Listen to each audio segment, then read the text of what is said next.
Bienvenue chers élèves dans cette séance dans laquelle on va traiter un sujet très important, c'est la notion d'ensemble. Alors, dans ce chapitre, on va d'abord définir qu'est-ce que c'est un ensemble, qu'est-ce que c'est une partie d'un ensemble, inclusion et complémentaire. Ensuite, on va munir les ensembles par des opérations telles que l'intersection, la réunion, la distributivité, les lois de Morgan, la différence et la différence symétrique. Enfin, on va définir un produit cartésien. Alors, dans ce chapitre, il y a deux capacités attendues majeures. La première, c'est savoir déterminer un ensemble par deux manières, soit par compréhension ou bien par extension.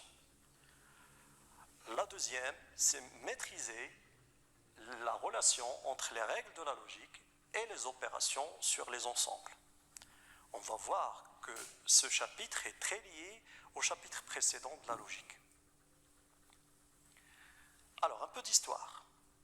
Ce monsieur, Georges Cantor, c'est un mathématicien allemand, c'est à lui qu'on doit la théorie des ensembles, qui est une branche fondamentale des mathématiques.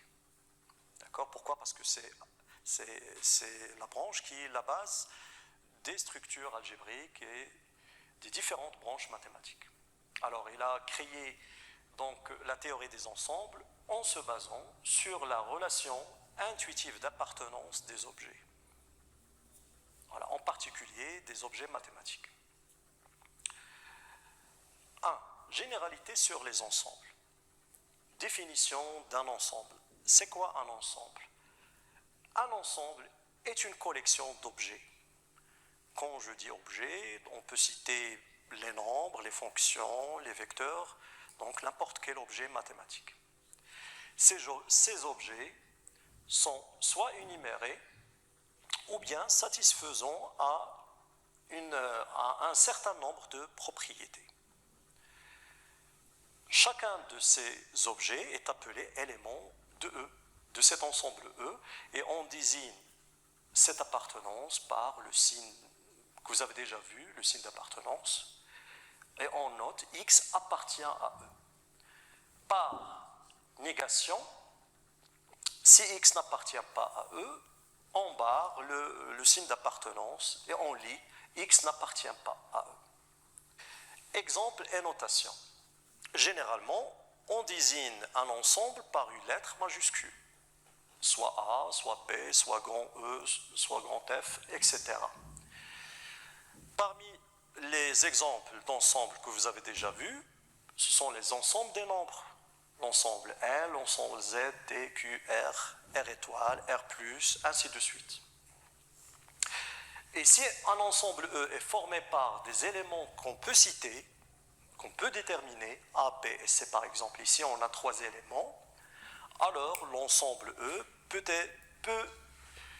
on peut l'écrire, alors l'ensemble E on peut l'écrire sous la forme donc accolade à l'intérieur A, B, C. Un diagramme de veine. C'est quoi un diagramme de veine ? C'est tout simplement une courbe fermée, voilà, une courbe fermée, ici donc sous forme d'ellipse, qui sert à schématiser un ensemble. On peut dire tout simplement que c'est un sac virtuel qui regroupe les éléments d'un ensemble. Parmi les exemples d'ensemble, on peut citer l'ensemble vide, qui est par convention l'unique ensemble qui ne contient aucun élément. Elle est notée, donc la fameuse notation d'ensemble vide, ou bien des accolades, tout simplement des accolades vides. Mais attention, on ne peut pas les regrouper, on ne peut pas regrouper les deux notations à la fois. Un autre exemple, c'est le singleton. C'est quoi un singleton ? C'est tout simplement un ensemble qui contient un seul élément exactement. Une paire, c'est quoi une paire ? Quand on dit une paire, c'est un ensemble qui contient 2 éléments exactement. Passons maintenant à la construction des ensembles. Alors, on a 2 façons pour construire un ensemble? La première, c'est la définition en extension. Si l'ensemble possède un nombre fini d'éléments, et on peut citer ces éléments, c'est-à-dire le premier élément, le deuxième, le troisième, on dit qu'on énumère ces éléments en utilisant des accolades, alors on peut définir carrément l'ensemble E. Un ensemble, pardon, E. Par exemple, l'ensemble des antinaturels inférieur strictement à 3. C'est tout simplement l'ensemble qui contient les nombres 0, 1, 2, 1, 2. Ce sont les seuls antinaturels inférieurs strictement à 3. Remarque, dans la définition en extension, à l'intérieur des accolades, l'ordre des éléments n'est pas important, n'a pas d'importance, c'est-à-dire on peut permuter les éléments. L'ensemble 1, 0, 2, c'est l'ensemble 0, 1, 2, et ainsi de suite. Aussi, la répétition d'éléments entre les accolades ne modifie pas l'ensemble. C'est-à-dire, si on double, par exemple ici, on double le 1, on quadruple le 1 ou bien on double le 0, voilà, ça va rester le même ensemble à la fin.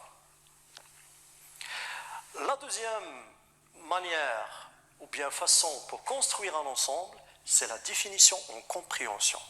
On va voir que c'est la plus délicate. On décrit un ensemble ici en donnant une propriété caractéristique de ces éléments et en se basant bien sûr sur un ensemble déjà existant. Si P de X est une propriété qui caractérise les éléments X de E dans un ensemble F, voilà, alors on écrit E est égal à l'ensemble des éléments X appartenant à F tel que P de X est vérifié. Notons ici donc le plus grand ensemble, c'est quoi? C'est F ici, et l'ensemble défini en compréhension, c'est E. Par exemple, je vais donner 3 exemples. L'ensemble des entiers naturels inférieurs à 3, l'ensemble E qu'on a vu dans l'exemple précédent, on peut le définir en compréhension en écrivant, donc c'est l'ensemble des n naturels tels que n inférieur strictement à 3. Les intervalles, on peut les définir aussi par compréhension. L'intervalle -1, 5 fermé borné, il est formé des éléments de R tels que ces éléments sont compris entre -1 et 5. Le troisième exemple, je vous donne cet exemple pour montrer que cette notion d'ensemble n'est pas limitée au nombre. On peut l'élargir aux d'autres branches, d'accord? À d'autres branches, pardon. Dans le plan, la médiatrice d'un segment AB, c'est quoi par définition? C'est l'ensemble des points M du plan qui sont équidistants des extrémités de ce segment. C'est-à-dire, la distance MA est égale à la distance MP. Deuxièmement, partie d'un ensemble, inclusion complémentaire. On va commencer par l'inclusion d'ensemble. Soit A et B, deux parties d'un ensemble E, on dit que A est incluse dans B, tout simplement si chaque élément de A est un élément de B. Et on note, voilà, le signe d'inclusion. Autrement dit, A inclus dans B équivalent. Vous remarquez donc ici, on utilise des symboles du chapitre précédent de la logique, donc d'où la liaison entre ces deux chapitres. Donc A inclus dans P équivalent à dire que quel que soit X dans E, X appartient à A, implique que X appartient à P. Dans ce cas, on dit aussi, donc parmi les vocabulaires utilisés, on dit que A est une partie de P, ou bien A est un sous-ensemble de B, ou bien A est contenu dans B, ou bien B contient A. D'accord? Donc on a l'embarras du choix. Schématisons donc cette inclusion par le diagramme de Venn. Le plus grand ensemble en vert, c'est l'ensemble B, et à l'intérieur, donc, on trouve l'ensemble A en rouge. Remarque. Voilà. Quand est-ce que la négation de l'inclusion est vérifiée? Alors, dire que A n'est pas incluse, A c'est une partie et B c'est une partie, A n'est pas incluse dans B, signifie qu'il existe au moins un élément X de A tel que x appartient à A et x n'appartient pas à B. C'est-à-dire, on cherche un contre-exemple x qui appartient à A mais qui n'appartient pas à B. Et on écrit bien sûr la notation, donc on barre l'inclusion. Les deux remarques aussi importantes, c'est que tout ensemble A est inclus dans lui-même, c'est évident. L'ensemble vide, on admet que l'ensemble vide, c'est l'unique ensemble qui est inclus dans tous les ensembles. Alors, par transitivité, si A est inclus dans B et B est inclus dans C, on peut conclure que le premier ensemble A est inclus dans le dernier ensemble C, et on peut écrire tout simplement A inclus dans B, inclus dans C, comme par exemple les ensembles des nombres. L'ensemble N est inclus dans Z, qui est inclus dans R. Voilà, exemple. On va prendre un ensemble E défini en extension qui contient les éléments -4, -1, 0, 3 et 5. Alors l'ensemble constitué des trois éléments -4, 3, 0 est inclus dans E. Pourquoi? Parce que ces trois éléments sont aussi des éléments de E. Mais attention, le deuxième ensemble, -4, 2, 5, n'est pas inclus dans E. Alors qui a détruit cette inclusion? C'est le nombre 2. Voilà.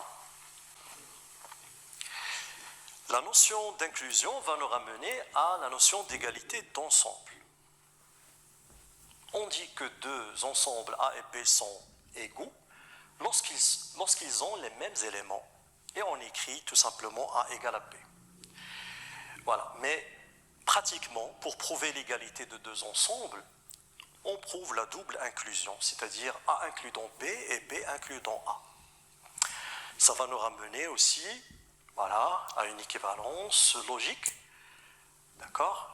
Voilà, c'est-à-dire pour prouver la double inclusion, on prouve la double implication x appartient à A et x appartient à B. Exemple. On considère le premier ensemble donc, des nombres réels tels que la valeur absolue de 1 moins x sur 2 est inférieure strictement à 1. Le deuxième ensemble, c'est l'intervalle ouvert 0,4. On veut prouver que ces deux ensembles sont égaux. Alors on va prendre un élément de A et on prouve que c'est équivalent à dire que x appartient au deuxième.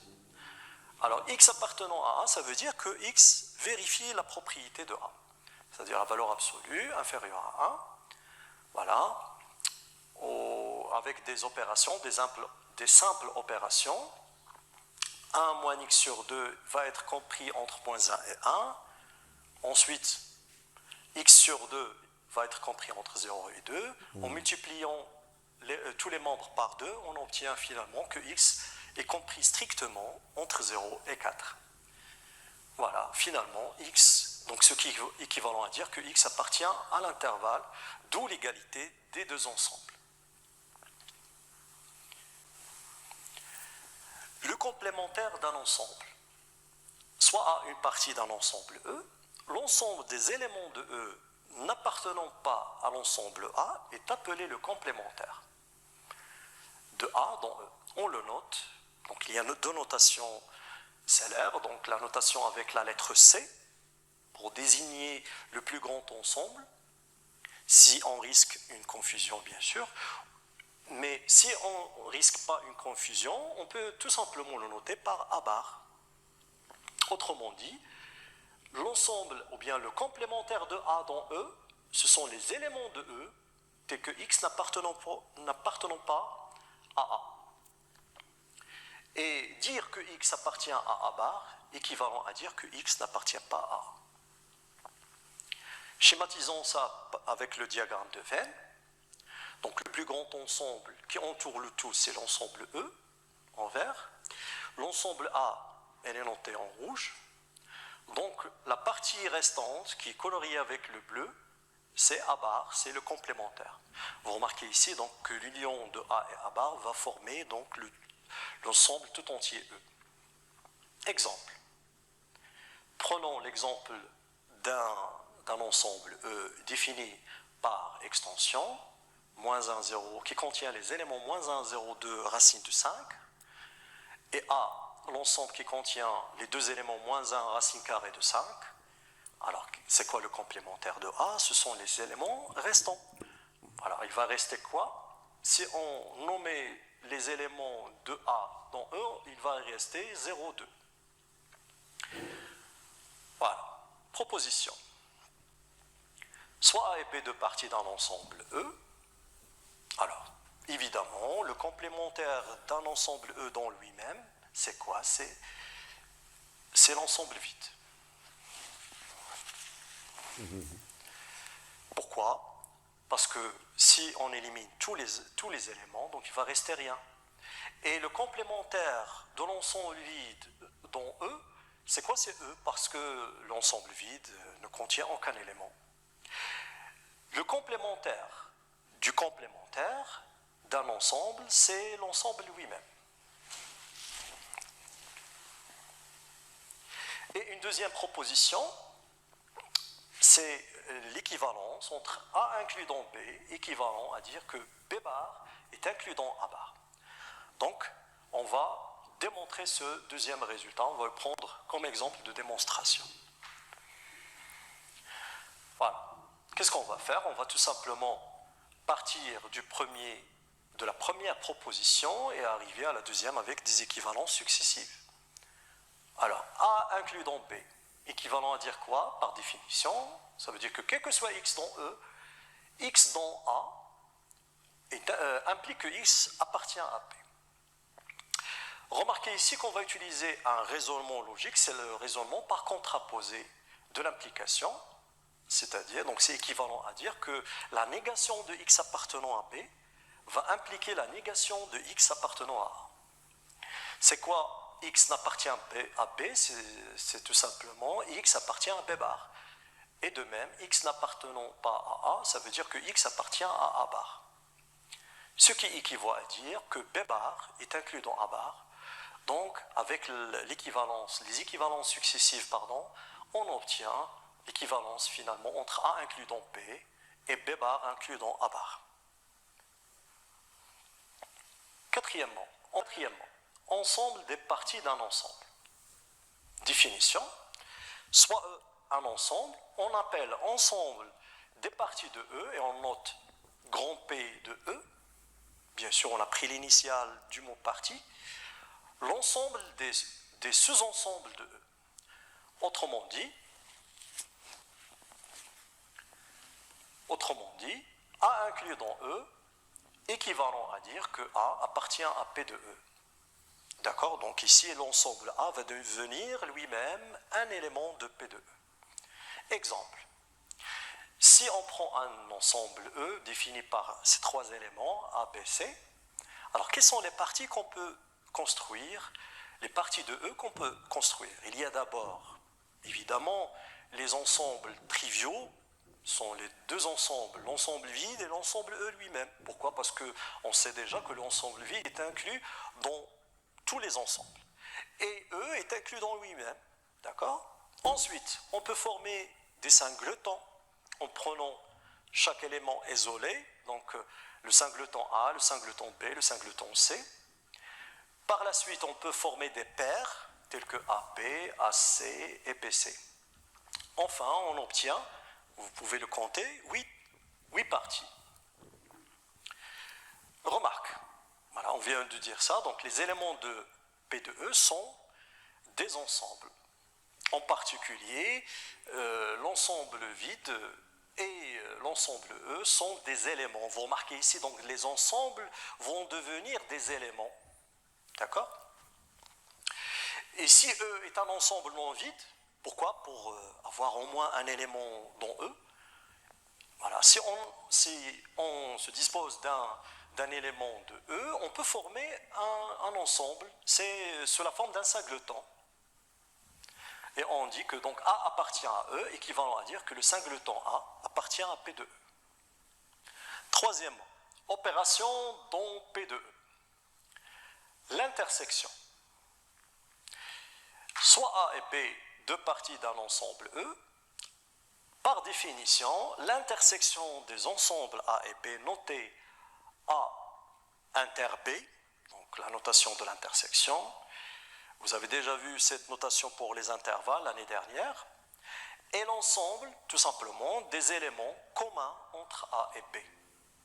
Mathématiquement, on écrit A inter B en compréhension, en écrivant c'est l'ensemble des X appartenant à E, tel que X appartient à A et est souligné sous le mot et X appartient à B.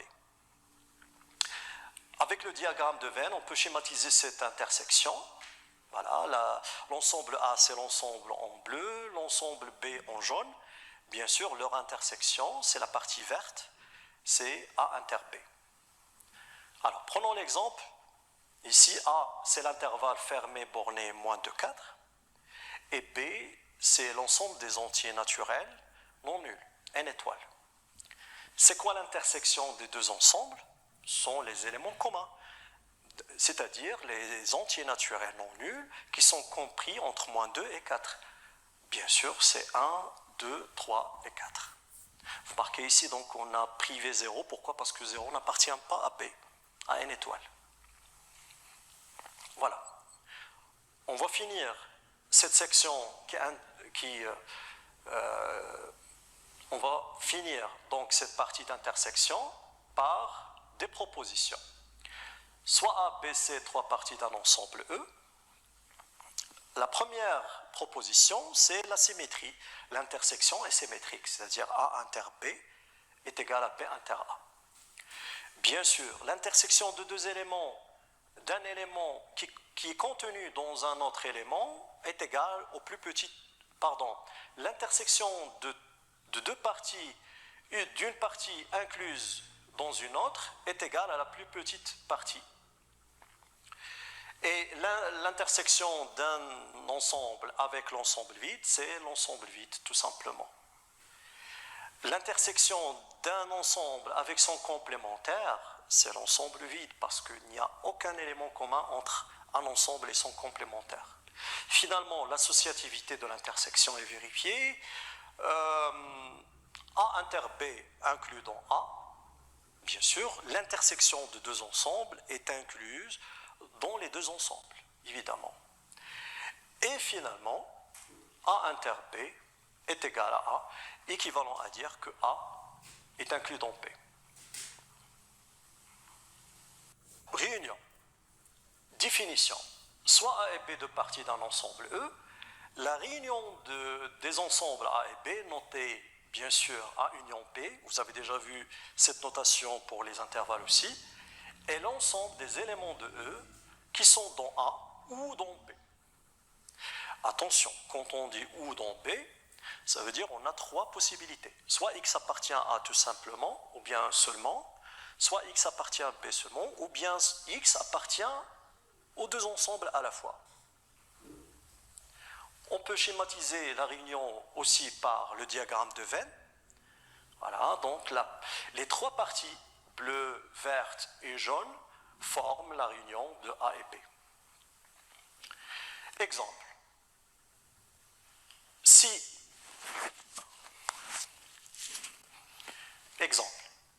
un ensemble A est égal à 1, 2, A, C, 5 et est formé par ces éléments, et l'ensemble B formé par ces quatre éléments, alors c'est quoi la réunion des deux? C'est le regroupement des éléments de A et B. Mais attention, il y a des éléments communs, tels que 1, par exemple, et C. Donc on ne va pas doubler les éléments, on va juste les noter une fois. Proposition. Soit A, B, C, trois parties d'un ensemble, on a alors les propriétés suivantes. Voilà, comme on a vu déjà avec l'intersection, donc la réunion vérifie la symétrie. Voilà. La réunion d'un ensemble avec son complémentaire va donner l'ensemble tout entier E, l'associativité, d'accord? Donc la réunion de l'ensemble A et E, c'est E tout simplement, c'est le plus grand ensemble ici. Et donc A est inclus dans la réunion de A et B, B est aussi inclus dans la réunion de A et B, et finalement A union B est égal à A, équivalent à dire que B est inclus dans A. Donc on s'arrête ici, on se verra dans la deuxième séance, Inch'Allah, pour terminer cette leçon. À bientôt.